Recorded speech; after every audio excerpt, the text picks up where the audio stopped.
낙엽이 우수수 떨어질 때 이 쓸쓸한 늦가을에 법과 함께 활력을 찾아드리겠습니다. 우리들의 법 김추입니다. 가을을 남기고 떠난 사람, 겨울은 아직 멀리 있는데 남은 가을 법으로 제가 풍성하게 만들어 드릴게요. 안녕하세요, 법률 이타 강사 임지혜입니다. 아마 나는 아직은 어린가 봐, 그런가 봐, 엄마야. 혼자 모노드라마 찍어요? 감정이입이 제대로네. 인사를 이렇게 슬프게 할 일이야. 법 앞에서는 아직도 저는 어린애입니다. 안녕하세요, 법둥이 유재환입니다. 재환, 너는 좋으냐? 낙엽 밟는 소리가. 사부작 사부작 낙엽 밟는 기분으로 법을 음미해 보시면 어떨까요? 법률신문 기자 박수연입니다. 네, 반갑습니다. 다들 반갑습니다. 반갑습니다. 야, 이 늦가을의 정취를 물씬 느끼게 하는 레미드 구르몽 네. 작가의 시인가요? 네, 맞습니다. 방금 읊어주신 게 재환 너는 좋으냐 낙엽 밟는 소리가. 낙엽 밟는 소리 좋아해요, 근데 재환 씨? 좋아합니다. 아, 좋아해요? 사부작 밟는 소리. 사부작 밟는 소리 좋지. 너무 좋죠. 예, 이제 또 가을의 느낌이기도 하고. 근데 네. 그럴 때 이제 항상 깨는 게 그거예요. 이렇게 뭔가 옆에서 하다다닥 하고 막 이렇게 비둘기 막 날아다니면서. 예. 이러면 이제 가을의 정치 확 깨지긴 하는데. 그렇죠. 그래서 이 미국의 샌프란시스코에서는요, 비둘기한테 먹이를 주면 이게 또 불법이라고 하더라고요. 벌금을 낸다고 그러대. 맞습니다. 우리나라 같은 경우는 공원에 가서 저희 과자 먹으면서 비둘기 있으면 좀 이렇게 던져주고 하긴 하는데 샌프란시스코에서 그렇게 비둘기한테 먹이를 주면 45달러에서 300달러 사이의 벌금을 내도록 되어 있다고 합니다. 그러니까 비둘기가 사람한테 질병을 옮길 수 있어서 이렇게 생긴 거라고는 하는데 제 생각에는 이제 번식력도 강하고 그러다 보니까 또 이렇게 볼일을 맛보고 그런 걸 막기 위해서 또 만들어진 게 아닌가 싶습니다. 비둘기에게 먹이를 주면 벌금이다. 태국 거리에 혹시 지폐가 떨어져 있는데 그거 밟으면 어떻게 되는지 아세요, 혹시? 태국에서 지폐를 밟으면 어떻게 되느냐? 네. 야, 요거 추측해 보건데 네. 이 태국 지폐는 그 옛 국왕의 얼굴이 이렇게 새겨져 있을 거 아닙니까? 그렇죠. 이건 역시 불법이겠네. 너무 대단하신데요. 외국 법률 전문가라고 할 수 있을 것 같아요. 맞아요. 태국은 지금 입헌군주제잖아요. 그러니까 국왕이 통치하고 있는 거니까 화폐에 말씀하신 것처럼 옛날 국왕이 그려 있기 때문에 바닥에 떨어진 지폐나 동전 같은 거 밟으면은 이제 국왕을 모욕했다, 이렇게 비하했다 볼 수 있어가지고 국왕 모독죄로 철창 신세까지도 질 수 있습니다. 잘 몰랐다고 해도 외국인이라고 해도 처벌될 수도 있는 거니까 주의할 필요 있겠어요. 아나운서계 손흥민이에요. 브레인이세요, 브레인. 브레인이에요. 아나운서계 손흥민이요. 네, 해외 진출해봐요. 예. 근데 외국인한테도 이렇게 적용이 된다니까 진짜 조심해야 되겠네요. 네. 그 변호사님 말씀에 조금 더 제가 추가를 하면 2015년에 이제 실제로 국왕을 모욕하는 것으로 간주되는 사진을 SNS에 올린 남성이 징역 30년형에 처해진 적이 있고요. 2014년에는 정신질환 병력이 있는 남성이 국왕이랑 왕비의 초상화를 찢었다는 이유로 징역 5년의 실형을 선고받기도 했습니다. 야, 그렇군요. 아니 뭐 태국에 가면 태국 법을 따라야 하는 거는 이제 마땅하겠습니다만은 왜 갑자기 뭐 남의 나라 법을 얘기하지 하실 수 있잖아요. 그런데 요즘에 해외여행 많이 가시잖아요. 알아둬야 할 이 해외 법들도 좀 챙기셔야 될 것 같습니다. 나중에 또 저희가 몇 가지 챙겨드리도록 하고요. 자, 그리고 무엇보다 우리는 우리의 법을 잘 챙겨야 평생을 평탄하게 살아갈 수 있겠죠? 그런 의미에서 오늘도 우리들의 법 힘차게 출발해 보도록 하겠습니다. 이번 주도 지난주에 이어서 11월에 시행되는 법 알아보는 건가요? 맞습니다. 11월에 시행되는 법이 제법 많은데요. 저희가 예전에 지능형 로봇법 한번 소개했던 적이 있는데 재환 씨 혹시 기억나시나요? 그럼요. 그 제 우원서. 밀라 요거부치. 네. 브루스 윌리스. 브루스 윌리스. 배워서 다들 보셨죠? 그럼요. 봤죠. 차가 공중으로 다니고 로봇이 막 활보를 하는 그런 세상이 올 것 같은데, 근데 배달 로봇이 이제 거리낌 없이 자유롭게 세상을 활보하는 그런 느낌인 거잖아요. 벌써 그게 시행되나요? 맞습니다. 지난 5월에 개정안이 통과가 됐고 이번 주 11월 17일부터 실외 이동 로봇 도보 등 통행 허용의 근거가 담긴 지능형 로봇 개발 및 보급 촉진법이 시행이 됩니다. 그렇군요. 그럼 이제 길거리에서 아무래도 좀 더 자주 보게 될 것 같기도 하고 로봇이다. 로봇 안녕. 뭐 이렇게 친구들도 인사도 할 것 같고.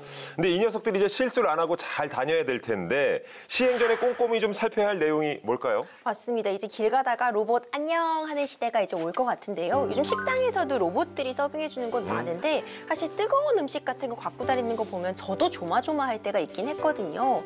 결국 가장 핵심되는 부분은 인증, 안전, 보험 이 세 가지라고 할 수 있을 것 같습니다. 인증에는 이제 16가지 정도 되는 기준 항목이 마련이 되어 있는데요. 로봇의 외관 사양이 어떻게 구성돼야 되는지서부터 안전성, 보안성, 연결성 등에 대한 그런 구성의 기준이 마련되어 있으니까 안전 부분 꼭 좀 잘 챙겨주셨으면 하는 바람입니다.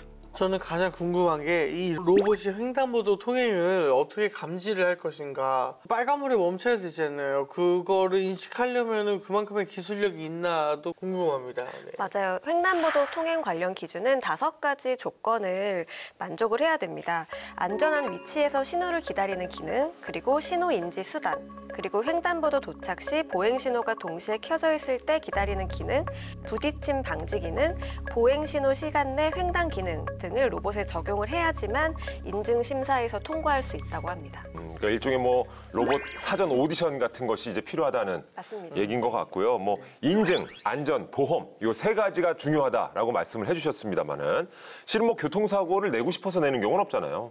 갑작스럽게 나는 것이 교통사고인데 로봇도 마찬가지일 것 같습니다. 보험은 어떤 식으로 좀 정리가 돼 있을까요? 네, 보험 부분이 굉장히 중요한 게요. 사고가 예측하지 못하게 갑자기 발생할 수가 있어요. 이때 로봇이 고장나는 부분도 문제가 되겠지만 로봇에 사람이 부딪힌다거나 로봇 때문에 물건이 훼손됐다거나 했을 때 제대로 피해를 보상받지 못하면 피해자가 온전히 그 피해를 받게 되잖아요. 그래서 보험을 꼭 확인하고 가야 되는데요. 한국로봇산업협회에서 이 시행령 개정을 주도하고 있는 상황입니다. 그러니까 민관협의체를 만들어서 실외로 이동 로봇의 보험, 공제 상품과 함께 표준 약관도 개발을 하고 있는 상황이거든요. 실외 로봇의 책임 로봇 가입 금액 기준은 사망이나 휴유 장애가 발생했을 때 1인당 1억 5천만 원, 또 부상 시 1인당 3천만 원, 그리고 재물 손상 시 사고당 10억 원을 보장한다는 내용을 담고 있을 것으로 보입니다.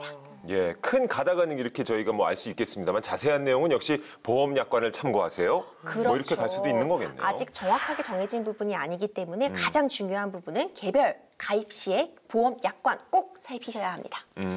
근데 지금 서빙하는 그 로봇도 그렇고 뭐 여러 가지 로봇들이 그렇게 빨리 달리는 것 같진 않거든요. 실외 이동 로봇이 얼마나 빨리 달리길래 이런 것까지 나올까 하는데. 이게 실외 이동 로봇은 최대 폭 80cm, 그리고 적재물 포함한 중량이 500kg 이하, 그리고 중량별 이동 속도가 최대 시속 15km 이하 등 기준을 충족을 해야만 합니다. 하지만 적재물이나 보도 폭에 따라서 속력 설계를 조금 달리할 거라고는 합니다. 그러니까 우리가 가장 쉽게는 지금 뭐 배송이라든지 배달 로봇을 떠올릴 수 있겠습니다만은 이게 조금 더 이제 기술이 체계화된다면 또 법도 시행이 되면 뭐 순찰 로봇 같은 것도 현장 투입이 가능할 수 있겠네요. 그렇죠. 좀 의심스러운 상황이나 의심스러운 사람이 있다면 로봇이 좀 그 뒤를 따라간다거나 아니면은 그 상황을 화면으로 담는 것도 충분히 가능할 수 있을 것 같고요. 또 구조에도 투입될 있을 것 같아요. 좀 사람이 직접 들어가기 어려운 공간이나 위험한 공간까지도 이제 로봇의 투입을 통해서 구조 현장에도 활용을 할 수 있을 걸로 기대를 하고 있습니다. 야, 어쨌거나 정말 시민들을 이렇게 쭉 어쨌든 보호하는 차원에서 무슨 일이 생기면 딱 나타날 수 있다. 로봇 반장 같은 거죠. 왜 우리가 특히 사고 발생할 때요. 초동 대응이 중요한 경우가 정말 많아요. 특히 우리 화재 사고에서 처음에 작은 불씨가 발생했을 때 바로 진압한다면 정말 큰 인명피해와 재산 피해를 막을 수 있거든요. 이럴 때 소화기 분사 등의 초동 대처가 가능한 로봇도 지금 개발 중에 있다고 합니다. 또 일본이나 싱가포르에서는 이미 방범 순찰 현장에 로봇이 투입되어 일을 하고 있다고 하네요. 그렇군요. 그러니까 요즘에는 뭐 길거리 뭐 안심 거리 해가지고 뭐 맞아요. CCTV나 이런 것들이 있으면 조금 안심이 되는데 또 사각지대는 있기 마련이거든요. 그럼요. 하지만 이런 순찰 로봇 같은 것들이 좀 도와준다면 확실히 좀 더 든든해질 수 있겠어요. 든든하죠. 보디가드. 그야말로 로보캅이 되는 건데 그날도 멀지는 않은 것 같습니다. 그렇습니다. 네. 예. 로보캅, 이잉치키.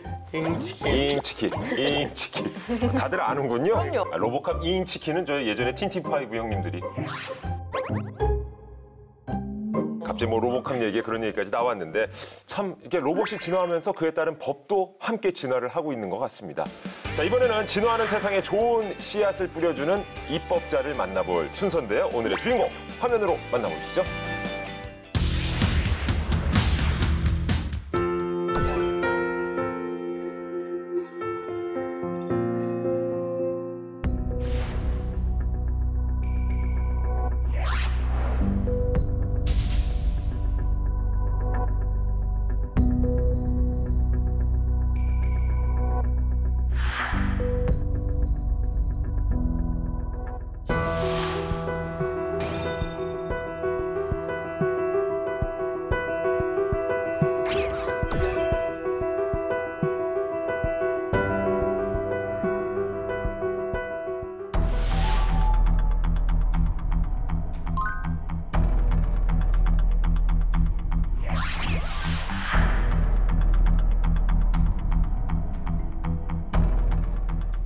이번에는 정말 반드시 식용 종식을 끝내자 개인 농장을 폐업하고 전업한 농장주들에게 마땅한 지원 대책을 좀 마련해 주자.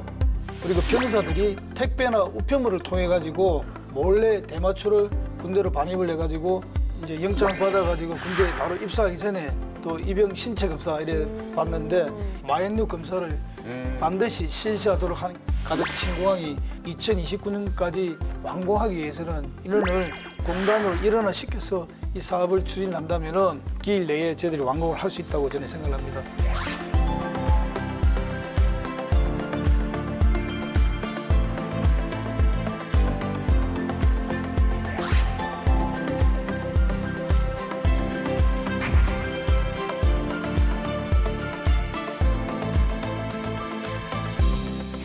부산 진구가 낳고 잘 키운 동네 사람, 그리고 뛰어난 전문성과 균형 감각을 두루 갖춘 능력자로 소문이 자자한 분입니다. 국민의힘 이현승 의원 모셨습니다. 어서 오세요. 예, 반갑습니다. 반갑습니다.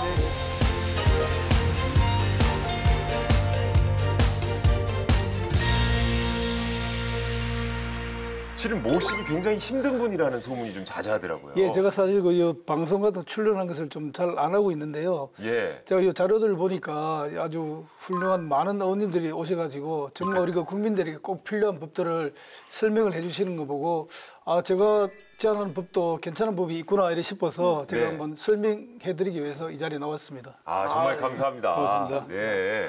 예전에 국회보를 보니까 황희 의원께서 이현승 의원은 의회와 전공 분야에 대한 전문성, 또 세계 흐름에 대한 폭넓은 이해까지 갖추신 분이다. 아, 이런 칭찬을 또 해주셨고, 진선미 의원도요, 한 국회 방송에서 칭찬의 주인공으로 의원님을 꼽아주셨습니다. 이렇게 다른 당 의원들까지 칭찬 일색이기가 정말 쉽지 않은데 비결이 뭘까요, 의원님? 그래서 뭐 너무 저를 잘 평가해 주셔서 대단히 고맙습니다. 제가 좋아하는 그 용어가 그 역지사지입니다. 그 서로 상대방 입장에서 상대방을 생각을 해보자. 아시다시피 그 여야 정치 현안이 굉장히 대립을 하고 있는데 각자 당에서 자기 입장에서 보면은 해결 방법이 나오지가 않습니다. 그 정치는 서로 타협을 해야 되기 때문에 서로 받을 것은 받고 또 양보할 것은 또 양보를 해야 되는 거예요. 제가 상임위 간사도 했고 그 위원장도 했습니다. 네. 제 파트너 되는 그 의원님들에게 한 입장을 강하게 주장하지 않고 서로 입장을 들어주면서 문제 해결을 내가 나가니까 아마 우리 카운터 파트너들이 좋은 평가를 내려주신 것 같습니다. 야, 그야말로 진짜 역지사지. 입장 바꿔 생각하면 예. 그렇게 크게 대립할 문제도 좀 자연스럽게 좀 대화로 해결할 수 있지 않을까 네, 라는 예. 생각을 좀 해보게 됩니다. 지금 이제 21대 국회 마지막 정기국회라서 더욱더 신경이 또 많이 쓰이실 것 같은데요. 요즘에 어떤 일에 좀 매진을 하고 계십니까? 21대 국회 마지막 국정감사가 끝이 났고 이제 예산안이 제출되어 있는 상황이니까 예산안을 마무리 지어야 되고 우리가 입법하지 못했던 부분들을 마지막 마무리를 해야 되겠죠. 그렇죠. 그리고 또 제가 지역 국회의원이니까 또 틈틈이 또 지역에 내려가서 지역 민심도 살펴야 되고 매우 바쁘게 보내고 있습니다. 정말 그러실 것 같아요. 네네. 네. 네, 의원님께서는 삼선이시잖아요. 네네. 그런데 이제 상임위를 보면 21대 국회 후반 빼고는 다 국토위에 계셨어요. 네. 그래서 그러기가 쉽지 않았을 것 같은데 예. 국회의원은 뭐 지역 현안 사업과 굉장히 밀접한 관계가 있습니다. 우리 그 지역에 경부선 철도가 지나가지고 우리 동네가 그 단절이 되어 있어요. 그래서 100년 이상 자리 잡은 철도 정비단을 외곽으로 이전시키는 사업이 꼭 필요한 사업인데 사실 이거 상임위 배분은 여야 정당 의석수별로 배분을 하고 그런 다음에 각 당내에서는 지역별로 또 배분을 합니다. 그래서 우리 그 동료 의원님께서 양보해 주신 덕분에 제가 10년 동안 국토교통위원회에 있으면서 그 문제 결국 해결을 해냈습니다. 야, 대단하십니다.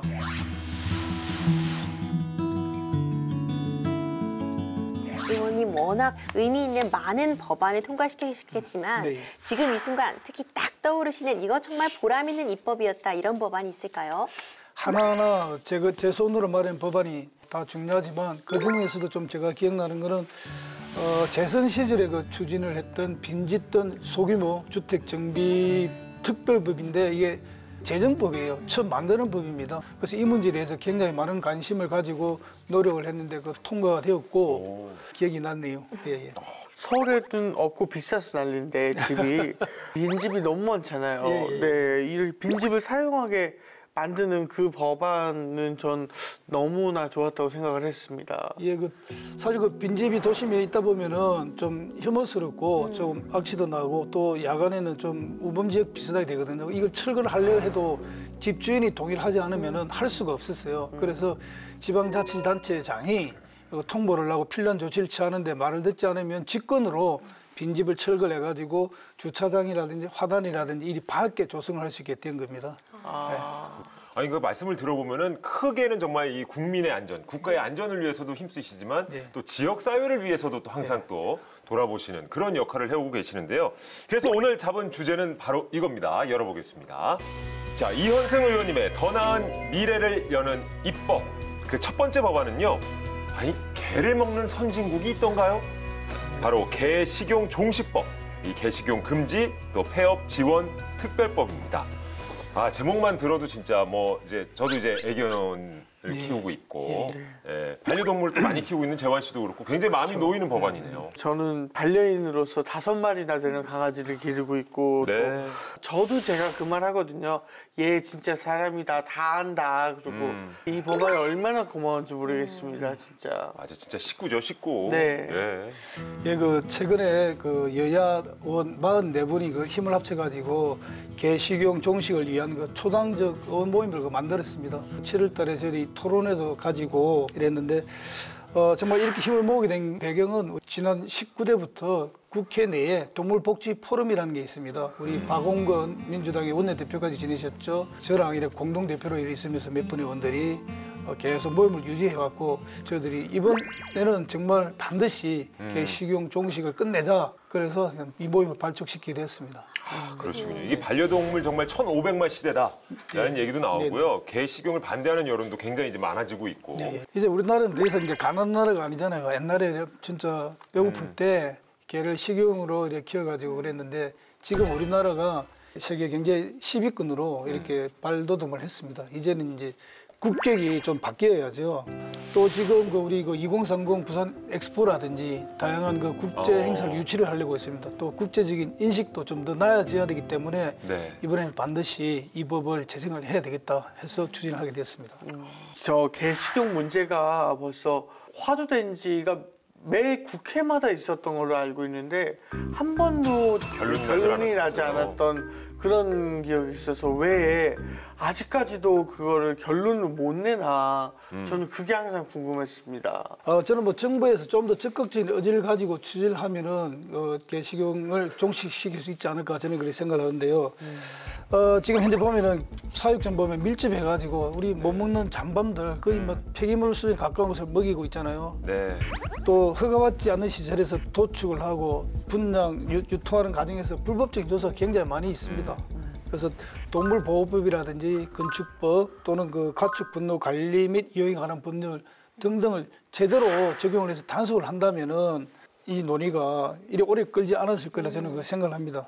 이번 기회에 반드시 개식용 종식을 시켜야 합니다. 네, 맞습니다. 의원님이 말씀해 주신 것처럼 개 식용 자체도 문제점으로 지적되어 왔지만 사실상 그 강아지, 먹는 개를 키우기 위한 그 환경, 그리고 불법적인 도축 시설 자체가 굉장히 문제가 되어 왔잖아요. 전국적으로 그런 불법 도살장도 너무 많고요. 심지어는 교묘하게 법망을 피해서 합법적인 것처럼 속여서 운영하는 것들도 참 많다고 합니다. 의원님께서 발의하신 개식용 금지 및 폐업 지원 특별법 핵심 내용 소개 좀 부탁드릴게요. 특별히 그 세 가지를 담고 있는데요. 맨 먼저 식용 목적으로 개를 사육하거나 도살한다는 것을 금지하는 것을 천명을 하고 있습니다. 네.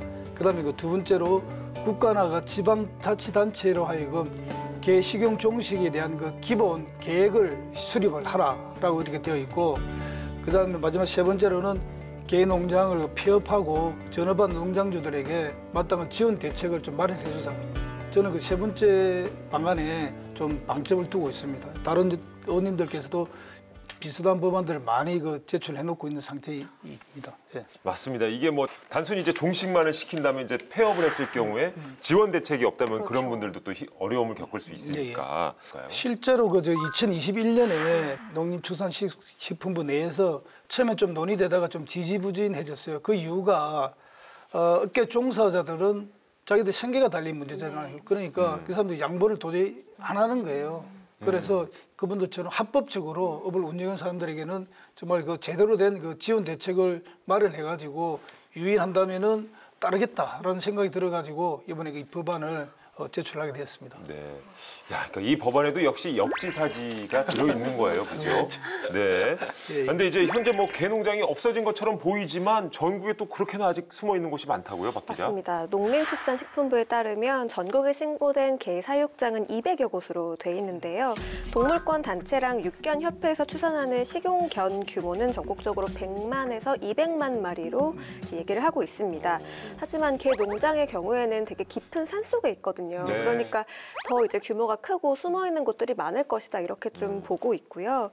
그래서 제가 의원님께 조금 여쭤보고 싶은 건 사실 육견협회에서는 이미 이게 사양길을 걷고 있어서 법적으로 규제를 하지 않더라도 이제 뭐 저절로 사라질 거다 이런 얘기들을 하는데 의원님이 생각하실 때 이 주장이 어떻게? 그래서 뭐 저절로 사라지면 좋겠지만은 언제까지 저희들이 마냥 기다릴 수는 없지 않겠습니까? 정말 그 많은 농장주들이 그 식용개를 키우면서 폐기물 수준의 잔반을 먹인다고 하면은 또 이걸 또 잔반 처리 잘했다고 정부에서 또 보조금까지 지불하는 경우도 있거든요. 그것도 잘못된 것이고, 아무리 또 그 식용개에 대한 수요가 줄어들더라도 또 우리 그 농장주들이 개를 인위적으로 번식시켜 가지고 또 보조금이라든지 이런 또 요구를 할 수 있기 때문에 계속 맥맥을 이어갈 구실을 찾기 때문에 이번 기회에 적극적으로 금지할 필요가 있다라고 저는 생각합니다. 맞습니다. 저희가 뭐 각종 뭐 미디어라든지 뉴스를 통해서 뭐 고발 프로그램 같은데 보면 현장을 찾아가면 정말 너무 참담해요. 그렇죠. 예, 그 좁고 막 오래되고 그 녹슨 곳에 그 강아지들을 가둬두고 이런 거 보면 좀 분노가 진짜 일더라고요. 저는 화가 납니다. 진짜. 네, 너무 화가 나고 개인적으로 그런 것들이 다 사라졌으면 진짜 좋겠다고 생각을 합니다. 맞습니다. 뭐 사실 이 과거에는 이 개고기라는 것은 뭐 우리나라만 먹었던 건 아니었는데 네. 지금은 세계적으로 거의 우리만 지금 고집을 하고 있는 꼴이 돼버렸다고 해요. 그렇게 뭐든 다 먹는다는 중국도 지금은 이제 금지하는 추세 아니겠습니까? 맞습니다. 참고로 말씀드리면 현재 이제 개를 식용하고 있는 나라가 중국, 우리나라, 베트남, 필리핀 이렇게 있는데요. 코로나 이후에 중국에서도 2020년 4월 개를 가축에서 제외를 했습니다. 그래서 관동성 선전시랑 주하이시의 경우는 그해 5월부터 개 식용 금지 조례를 제정했다고 하고요. 대만에서는 2017년 아시아 최초로 개와 고양이를 식용 목적으로 도살하는 것, 또 식용 자체를 금지하는 동물보호법 개정안이 승인이 됐어요. 그래서 만약 법을 어겼다 하면 벌금이나 징역형은 물론 이름과 얼굴이 공개되도록 하고 있습니다. 이야, 신원까지 공개가 된다는 건 굉장히 중범죄로 본다는 거잖아요. 그렇습니다. 다른 나라에서도 점점 추세적으로도 이런 부분을 금지하고 있는 것이고요. 의원님, 법안이 통과가 된다면 우리나라에 이제 어떤 변화가 있을 수 있을까요? 일단 그 국내 내부적으로 볼 때 앞으로 그 정부와 그 국회가 그 농장주들 설득하는 과정이 국민들에게 알려지게 되면은 우리 그 동물 보호 측면에서 국민적 인식이 더욱 개선되는 그 효과가 있을 것 같습니다. 그리고 무엇보다도 우리나라 그 국격이 좀 달라지겠죠. 예. 근데 뭐 이제 한 가지 오해하지 말았으면 하는 부분은 뭐 현재 개고기를 먹고 또 뭐 좋아하시는 분들이 현 시점에서 죄인이라는 얘기는 아니지만 어쨌든 꾸준한 좀 논의가 필요하고 이번 기회에 좀 세계적으로 급변하는 문화 흐름에도 저희가 맞춰가야 되지 않을까 이렇게 문제 제기를 하는 겁니다. 네. 자, 계속해서 이현수 의원님의 더 나은 미래를 여는 입법 두 번째 법안을 열어보겠습니다. 군대에서 마약이 웬 말입니까, 진짜. 이 군 마약 근절 3법, 군 보건 의료법 등 3가지 개정안입니다. 요즘에는 진짜 이 대한민국도 마약으로부터 절대 청정하지 않다. 네. 청소년들의 마약도 굉장히 문제라고 하더라고요. 예, 말씀하신 대로 우리나라는 마약 청정국이다. 이건 진짜 옛말이 되었습니다. 최근 그 언론 우리 보도 뉴스를 보면은 각종 마약 사건 범죄들이 거의 매일 이렇게 보도되고 있습니다. 맞습니다. 정말 그 심각하고 안타까운 실정인데요. 대검에서 제출한 그 자료를 보니까 작년에 국내에서 그 근거된 그 마약 사범이 18,395명, 역대 최다였다고 일합니다. 그것보다 더 심각한 거는 30대 이하 그 마약 사범이 약 11,000명에 가까워요. 그러니까 2018년과 비교해 보면은 30대는 2배 이상이 늘었고 심지어 10대는 3배 이상 급증했다고 합니다. 10대가. 예, 정말 심각합니다. 그렇군요. 네, 실제로도 요즘 변호사 사무실에 상담을 오는 그런 유형, 범죄 유형 중에 마약 네. 사건이 정말 급속도로 늘어나고 그래요? 있습니다. 그 중에는 이제 호기심에 구매를 해서 잘못해서 잡혀오는 경우도 있는데 마약을 구매해서 받는 데까지 30분밖에 걸리지 않는다는 그런 충격적인 얘기도 들었거든요. SNS를 통해서 마약을 주문하고 구매를 하면은 오토바이 퀵 같은 걸로 너무 쉽게 마약을 받을 수 있거든요. 그렇기 때문에 정말 문제가 되는데 깜짝 놀랐던 부분은 많은 사람들이 함께 생활하고 또 국민들을 지키는 일을 하고 있는 군대 내에서의 마약이 그렇게 심각하다면서요, 의원님. 그 제가 국방위원으로 활동을 하면서 그 군에다가 그 마약 관련 그 자료를 한번 요청을 해봤어요. 그 최근 몇 년간에 간부라든지 병사들을 그 가리지 않고 군 내에 그 마약 관련 입금자가 계속해서 증가를 했고 투약 유형도 우리가 말하는 뭐 대마초라든지 코케인, 필로폰, 환각제, LSD 매우 그 다양을 했는데 몇 가지 사례를 말씀드리면은 정말 깜짝 놀랄 겁니다. 우리 그 병사들이 택배나 우편물을 통해 가지고 몰래 대마초를 군대로 반입을 해가지고 집단으로 피운다든지, 아니면 휴가 때 필로폰 구매해 가지고 들고 와가지고 역 내에서 또 피운다든지. 심지어는 병사뿐만이 아니고 간부들이 대마 그 종자를 밀수해가지고 부대에서 수령해가지고 숙소에서 키우려다 적발된 사례도 있습니다. 세상에. 매우 심각하죠. 아, 영내에서 그걸 재배하려다 걸렸다고요? 야. 이건 뭐 상상이 되지 않는 그렇습니다. 일인데요. 예. 정말 그 군은 국민의 생명과 안전수호를 목적으로 해가지고 총기류를 취급할 수 있게 정당성 부여를 받았잖아요. 네. 정말 그 고위험 임무를 수행을 하고 있는데 만에 하나 마약 사범이 그 범죄를 일으킨다면은 이거는 근데 개인에 대한 그 피해가 아니고 군 전체, 국가 전체 안에도 큰 위기 상황을 초래할 수 있기 때문에 이 군대 내에서의 마약은 근절해야 된다고 저는 생각을 합니다. 거기 안에서 재배까지 하려고 하니까 정말 말도 안 되는 일인 것 같고 어떻게 근데 군대에서 이렇게 되는 일이 이루어지고 있는 건지. 일단 마약 가격이 좀 보편화되니까 많이 떨어져 버리고 또 종류도 다양해지면서 SNS를 통해서 구매한다든지 가상화폐, 다크웹 등을 활용한 비대면 거래가 보편화되다 보니까 마약에 대한 그 진입 장벽이 많이 낮아지지 않았나 저는 그렇게 생각을 하고요. 군대의 경우에는 기존에는 그 입영할 때 신체 검사를 할 때 그 군의관이 이거 물어봅니다. 마약 뭐 보현 사실이 있느냐 없느냐. 그래서 없다라고 대답하면 끝이에요. 뭐 실은 그 정도로 믿어도 되는 사회였으니까. 근데 그 진짜 자발적으로 진술을 하고 뭐 이런 신고한 사람이 몇이나 되겠습니까? 맞네요. 그래서 제가 보니 현재까지 적발된 인원은 극소수에 불과하고 더 많은 인원이 있을 것이다. 저는 그렇게 예상을 하고 있습니다. 그래서 이 군대 내 마약 문제 반드시 뿌리 뽑겠다는 그런 의지에서 출발하신 법안이 병역법, 군보건의료법, 군인사법 이렇게 3가지인데요. 핵심 내용도 좀 의원님 짚어주세요. 예, 그 먼저 장병들이 입영하기 전에 신체 등급 몇 건 이렇게 받잖아요. 그 검사 또는 그 이제 영장을 받아가지고 군대에 바로 입사하기 전에 또 입영 신체 검사 이래 받는데 이 검사를 할 때마다 마약류 검사를 반드시 실시하도록 하는 게 들어 있고요. 또 현재 복무 중인 군인 장병이나 장교들에 대해서도 연 1회 마약류 검사를 실시하도록 되어 있습니다.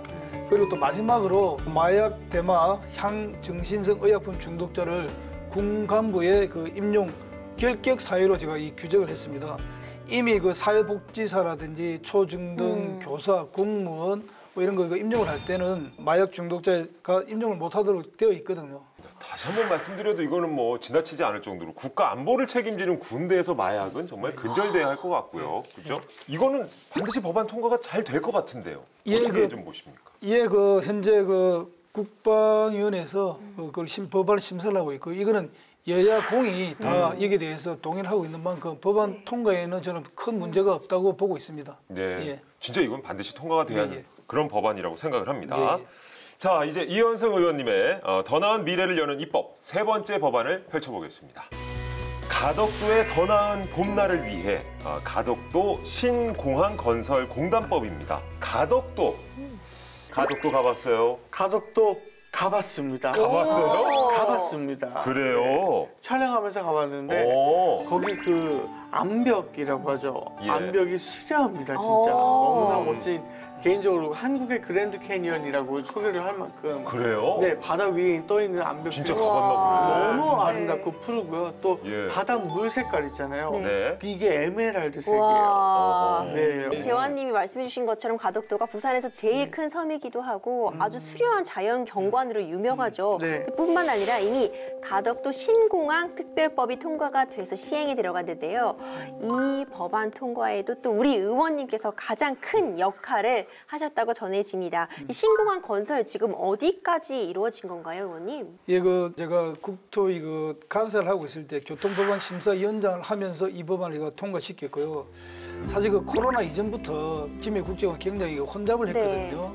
그래서 국제선 청사 너무 포화됐기 때문에 가덕도 신공항 짓기 전에라도 국제선 청사를 좀 건설해야 된다라고 이렇게 주장을 한 바가 있죠. 그렇군요. 이제는 뭐 정말 포스트 코로나라고 네. 불리는 상황이기 때문에 수요가 또 급증을 하고 있겠네요. 예, 그렇습니다. 코로나 이전에 국제선 이용객이 가장 많았던 해가 2019년 7월에 한 달에 81만 9천 명이 이용을 했는데 올 7월에는 57만 명, 약 70% 수준까지 회복이 되었다고 지금 하네요. 네. 가덕도 신공항이 개항하게 된다면 사실 부산뿐만이 아니고 국가 균형 발전 차원에서도 국제적인 항공 물류 기능을 담당하게 되면서 시너지 효과가 클 걸로 다들 예상을 하고 있는데요. 위원님, 아무래도 가덕도 신공항의 미래 가치가 상당히 크다 이렇게 볼 수 있겠죠? 예, 그렇습니다. 지금 두바이나 싱가포르 같은 세계적인 항만에는 공항하고 연계가 되어 있어요. 근데 우리가 부산은 세계 제일 환적항이 있죠, 부산시나. 네. 근데 물류 기능이 떨어져요, 항공이. 김해 공항은 있지만은 주로 내부 국내적이고 단거리 국제 노선만 있기 때문에 그래 앞으로 물류 처리 기능까지 겸비를 한다면은 우리 부산 신항과 부산 가덕 신공항이 시너지 효과를 거둘 것으로 저는 그렇게 생각을 하고 있습니다. 그렇군요. 네. 이제 이와 관련해서 이제 의원님께서 발의하신 법안은 가덕도 신공항 건설 공단법입니다. 네. 어떤 이유에서 이제 출발하신 법안이고 또 핵심 내용도 좀 궁금하거든요, 의원님. 조금 내용이 복잡하게 하지만 간단하게 말씀드리면은 대통령께서 2030 월드 엑스포 유치를 위해서라도 이 가덕 신공항을 2029년까지는 반드시 완공이 되어야 된다고 말씀을 하셨고요.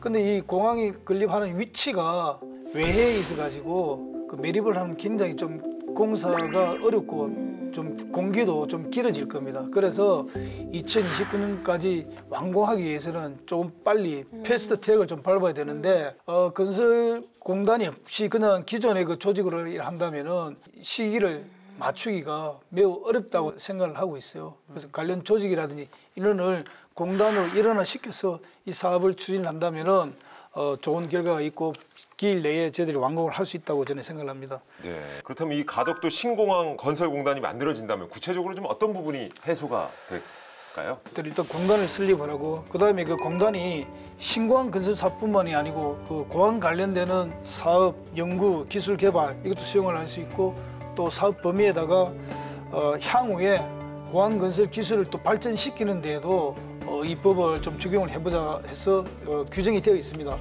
공단이 건설 사업 전담하게 된다면은 매립 등을 통해 가지고 해상의 부지를 조성하는 능력을 확보를 해서 보다 빠르고 안전하게 새로운 공항을 건설할 수 있고 무엇보다도 신공항을 건설하면서 얻게 되는 신기술을 확보해 가지고 우리나라 공항 건설 기술력이 한 단계 업그레이드되면은 다른 나라에도 우리가 그 기술을 수출할 수 있는 거죠. 예, 대단한 프로젝트이죠.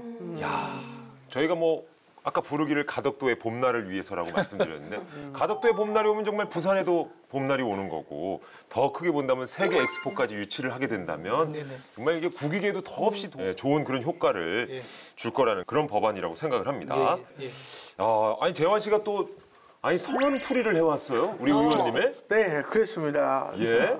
이현승 네. 이지 않습니까? 이현승 의원님 헌자가 법 헌자를 쓰시고 아하. 네, 여기에 승자가 오를 승입니다. 예. 법 위에 올라서서 어진 마음으로 다스려주실 그런 왕 같은 분이시다라고 이름풀이를 그죠, 풀이를. 네. 그래요? 그렇게 간 거예요? 그렇게 갔죠. 왕이 대상이라는 거예요? 지금? 예, 그럼요. 법 위에 쓰면 되겠습니까? 연변하는 의미는 법이 오르는 게 아니고 이 국회의원이라는 거 국민을 위해서 봉사하는 국민의 하인이죠. 예. 그런 자세로 저희들 항상 그 일을 하고 있고 그렇죠. 제가 이 국회에서 이제 보좌관부터 시작을 해가지고 사무선에 이제 국회의원까지 오르게 되었는데 이름에서도 어느 정도 뭐 그게 좀 정해진 것 같지만 거기에 안주하지 않고 더욱더 우리 그 국민을 위해서 헌신 봉사하겠습니다. 맞습니다. 법 위에 올라가시는 분이 아니에요, 재환 씨.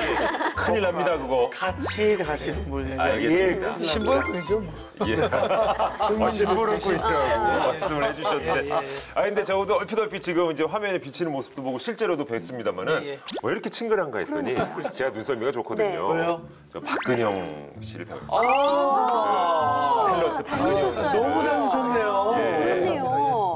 제가 뭐 그분 닮았다는 말씀도 많이 듣고 맞아요. 가수 유영주 닮았다는 말씀도 좀 듣고 누구 윤형주 네. 한중주 선배님. 그러시구나. 혹시 그분들에게 또 누가 되지 않을까. 반갑습니다. 이병헌입니다. 네, 예. 감사합니다. 선배님으로 모셔야 돼요. 박근영 선배님이라고 모셔야 돼요. 예. 따로 뵙죠. 예, 알겠습니다. 야, 아니 정말 이제 21대 국회에서 이제 마지막 정기 국회인 만큼 정말 마무리도 중요하지 않겠습니까? 예. 또 뭐 욕심내는 일도 많으실 것 같은데 향후의 입법 계획이라든지 포부 한 말씀 좀 들어보겠습니다. 예, 뭐 어느덧 21대 국회도 이제 정기 국회가 이제 마무리되고 그래도 뭐 항상 그 아쉬움이 남죠. 아직도 좀 더 무엇을 해야 되는데 다 못했구나 하는 그런 생각이 들고 그래서 늘 우문현다. 우리의 문제는 현장에 있다. 그런 자세로 늘 그 지역에서 또 국민들과 함께 대화하고 소통하면서 문제점을 파악을 하고 해결해 나가는데 그 최선을 다해 나가겠습니다. 그야말로 정정당당한 페어플레이뿐만 아니라 거기에 역지사지의 정신까지 가미하셔서 앞으로 이현승 의원님의 입법 활동은 정말 봄날이 쭉 계속될 것 같다는 생각이 들고요. 저희도 늘 응원하도록 하겠습니다. 오늘 정말 함께해 주셔서 감사합니다. 감사합니다. 감사합니다. 네. 감사합니다.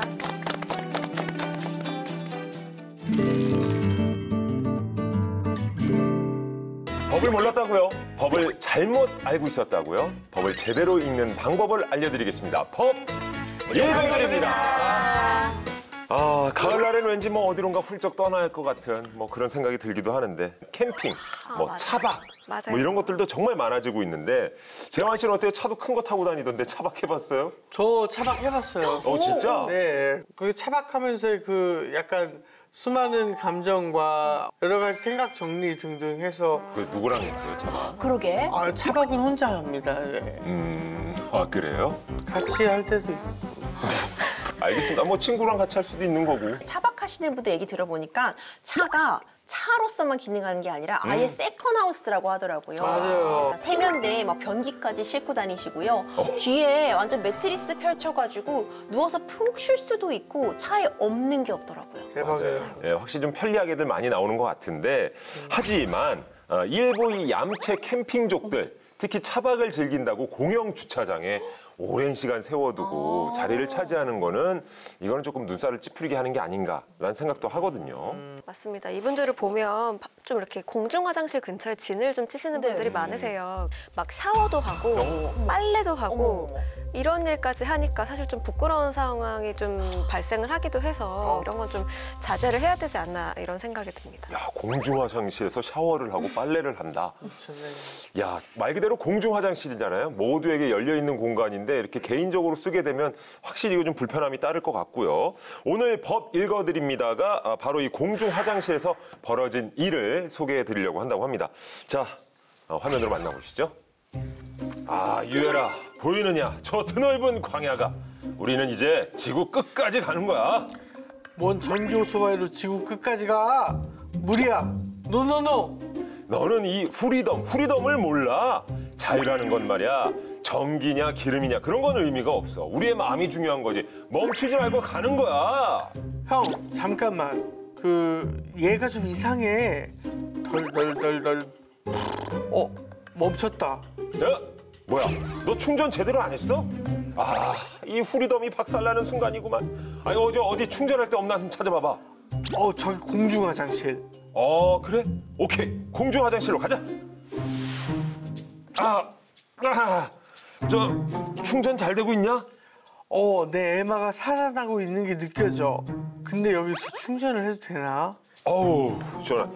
봐봐, 유해라. 여기는 모든 국민을 위해서 열린 공중 화장실이야. 그러니까 뭐 충전해도 괜찮아. 배터리 꽉꽉 채워놔. 어?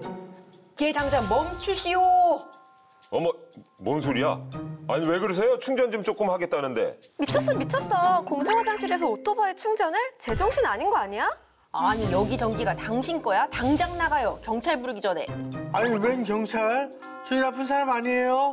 아니 이 사람들이 뭘 모르시네. 이거 막 쓰면 뭐지? 도둑질이에요, 도둑질. 그래, 이거 도둑질 절도라고. 아니, 무슨 충전을 좀 했다고 도둑질이야. 어머, 미치겠네. 아니, 이게 나라 거면은 다 국민의 거지. 우리는 국민의 한 사람이고. 난 지금 주권 행사 중이라고. 주권이야. 뭐 주권? 오호라, 이 코드 못 뽑겠다 이거지. 띠띠띠. 거기 11이죠? 자, 이렇게. 그러니까 이제 공중 화장실에서 충전을 하고 있었나 봐요. 네. 이제 오토바이를. 근데 두 분이 이제 동네 주민으로 나타나서 이건 안 되는 거다. 어떻게 공중 화장실에 전기를 함부로 갖다 쓰느냐? 이럴 때는 바로 이제 경찰, 민중의 지팡이 부르셔야 돼요. 이거 다 큰 어른들이 이런 행동 하시면 안 되죠, 정말. 그렇죠. 실제로 벌어진 일인 거죠? 맞습니다. 60대인 A씨가 작년 8월에 낮 12시경에 대전 동구에 있는 한 남자 공중 화장실에서 미리 준비한 충전선을 자기의 전기 오토바이에 꽂아서 20분 정도 충전을 했던 사건입니다. 이 공중 화장실은 대전 동구청이 관리하는 시설물이라서 동구청에서 절도 혐의로 고발을 했는데요. 어떻게 됐을 것 같으세요? 절도 혐의로? 그렇게 묻는 거는 절도죄가 성립을 한 거겠죠, 그렇죠? 그렇죠. 근데 그 해당 화장실에는 전원 콘센트를 개인의 용도를 위해서 사용하지 말라라고 경고문까지 붙어 있었어요. 근데 사실 A씨는 이걸 무시하고 충전을 했던 거고요. 담당 법원은 A씨한테 절도 혐의를 인정을 해서 벌금 20만 원을 선고를 했습니다. 야, 각색을 했습니다마는 네. 제 대사 중에 지금 주권 행사 중이다. 나도 국민의 한 사람인데. 네. 라고 소리를 질렀지만 어쨌든 이게 이제 국가 또 지자체에서 관리하는 국민을 위한 공공시설이기 때문에 절도죄에 해당이 된다. 라는 판결이 나왔습니다. 이게 정말 유죄가 될 만한 문제일까요? 그러니까 우리가 쉽게 생각해보면 전기 쓰면은 우리도 전기료 돈 내잖아요. 결국 이 재판부의 판단을 보면 전기도 거래 대상이 되는 그런 가능한 대상물이고 이 공중 화장실에 콘센트가 설치되어 있지만 당초 목적에 맞지 않게 이런 오토바이의 충전 용도로 사용하는 것은 사회상규에 어긋나는 만큼 절도 행위에 해당할 수 있다고 재판부는 판단했어요. 우리 법둥이 재환님, 네. 이거 판사님의 판단 근거 네. 어떤 내용인지 이해 가셨나요? 잘 모르겠어요. 근데 제 생각에는 그냥 공적인 것을 사적으로 사용하는 거는 안 좋다. 절도다 이런 결론 아닐까요? 맞아요. 이게 네. 제대로 판단 근거를 좀 이해해 주셨는데요. 그러니까 전기와 같이 관리할 수 있는 동력을 무단으로 사용하는 경우에도 절도로 인정을 하고 있습니다. 요즘 특히 전기차 많잖아요. 아파트와 빌라 같은 공동주택의 주차장에서 전기 절도로 의심되는 장면들을 또 목격할 수 있는데 이 경우는 어떻게 될 것 같으세요? 야, 이거 뭐 공중 화장실도 안 됐으니까 당연히 뭐 여기도 마찬가지 아닐까요? 그럼요. 그러니까 자기 것이 아닌 공용으로 쓰는 공용 전기를 무단으로 사용하는 행위를 우리가 도전이라고 하는데요. 도전의 경우 이제 형태가 없잖아요. 전기라는 것이 형태가 없는 전기도 절도로 볼 것인가가 관건이 되는데 재물로 인정이 되면 절도죄는 형법상 이제 타인의 재물을 훔친 자를 6년 이하의 징역 또는 1,000만 원 이하의 벌금으로 처하고 있기 때문에 절도죄 대상이 될 수 있습니다. 물론 이제 아파트에 제주차장에 전기 자동차 충전하도록 되어 있는 곳을 사용하면 문제가 없는데 이제 공용으로 쓰는 콘센트를 사용하는 경우에 한해 말씀드린 겁니다. 네. 그러면 징역까지 선고를 할 수 있겠는데 벌금 20만 원으로 끝난다니까 이분은 외려 잘 된 것 같다고 생각이 듭니다. 그 벌금만 내면 끝인 거겠죠? 그렇게 볼 수도 있지만 이게 민법상 문제로 가면 손해배상 책임을 져야 합니다. 민법에서는 유체물뿐만이 아니고 전기와 같은 자연력도 물건으로 보고 있거든요. 그래서 실제 공용전기를 이용해서 전기자동차를 충전을 하면 이제 형사책임이랑 같이 사용한 전기를 2배에서 3배 정도를 한국전력공사에 이제 위약금을 물게 되어 있습니다. 그럼 여기서 갑자기 드는 궁금증이 있는데 우리가 전기 얘기를 하고 있습니다만은 물도 실은 뭐 예를 들어 남의 수돗물을 끌어다 썼다. 이것도 절도죄가 성립이 되는 건가요, 그러면? 그렇겠는데. 맞습니다. 2020년에 전북 의성군에 있는 한 건설업체가 소화전 물을 무단으로 사용하다가 적발이 된 적이 있었어요. 그러니까 갑자기 물 사용이 너무 불어나서 이게 너무 이상해서 한국 수력 원자력 직원들이 나가서 봤더니 그 현장에서 건설사 직원들이 이 소화전 물을 빼서 살수차에 주입을 하고 있는 게 적발이 된 거예요. 현장에서 딱 걸렸네요. 맞습니다. 네. 그래서 수돗물도 전기랑 마찬가지로 관리가 가능한 동력으로 보기 때문에 수돗물 절취 또한 형사책임과 함께 민사상 손해배상 책임도 질 수 있습니다. 그럼 또 한 가지. 이게 뭐 이제 공동의 장소에서 이렇게 전기를 갖다 쓰는 게 절도죄가 된다. 근데 이제 우리는 스마트폰을 하나씩 다 들고 있고 충전이 안 돼 있을 경우 뭐 예를 들어 카페나 이런 데서 충전을 해서 쓸 수 있잖아요. 이것도 문제 삼으면 걸릴 수 있는 거예요? 저도 최근에 봤던 내용이 있었는데 카페에다가 멀티탭을 가지고 가서요. 멀티탭을 꽂아놓고 노트북이며 뭐 패드며 휴대폰이며 각종 장비들을 막 충전을 하고 있는 그런 사진이 인터넷 커뮤니티에 올라와서 논란이 되는 장면을 봤거든요. 사실 카페에는 이렇게 공용 전기가 놓여져 있지만 뭐 휴대폰 충전 정도는 대부분의 사장님들이 당연히 뭐 이 정도는 애교로서 봐주시고 있는 경우가 있지만 그렇게 다량의 전기를 장시간 사용한다면 결국 그 부담은 우리 사장님이 지게 되는 거거든요. 그렇기 때문에 이 부분도 엄밀히 말해서는 또 절도가 될 여지도 있거든요. 아, 카페가 아니고 만약에 저 지하철 화장실이다. 거기서 충전을 조금 한다. 스마트폰. 이 정도는 넘어갈까요? 그렇죠. 그 정도는 사실 문제 삼지 않고 있기 때문에 문제가 되지 않는 거죠. 뭐 휴대폰 정도에 잠깐 충전하는 거는 뭐 누가 그걸 굳이 문제 삼지 않는 거지만 그 용도, 사회상규에 위배될 정도. 우리가 휴대폰은 사회상규상 그래 괜찮아 하지만 오토바이 충전하면 벌써 좀 이상하잖아요. 그러니까 경우에 따라서 법도 이렇게 유연하게 적용되게 됩니다. 그렇군요. 일본에서는 그 카페나 음식점에서 충전하면 절대 안 된다고 하던데 이런 이유 때문일 것 같아요. 일본은 또 안 돼요. 맞습니다. 맘대로 쓰시면 큰일 날 수 있어요. 이제 일본에서는 남의 가게뿐만이 아니고 사무실에서도 스마트폰 충전을 할 때 회사에서 이런 거 충전하지 말라고 했는데 무시하고 했다 하면 절도죄로 신고 들어갈 수 있습니다. 깜깜하네. 아니 저는 회사 다닐 때 화장실에 있는 저 휴지 한 롤씩 이렇게 쓱 갖고 온 적도 있고. 그러지 마세요. 안 그래 저번에 방송국에서 청소 이모님이 누가 휴지 다 가져갔다고 막. 이거 예고편으로 좀 보내주세요. 아니.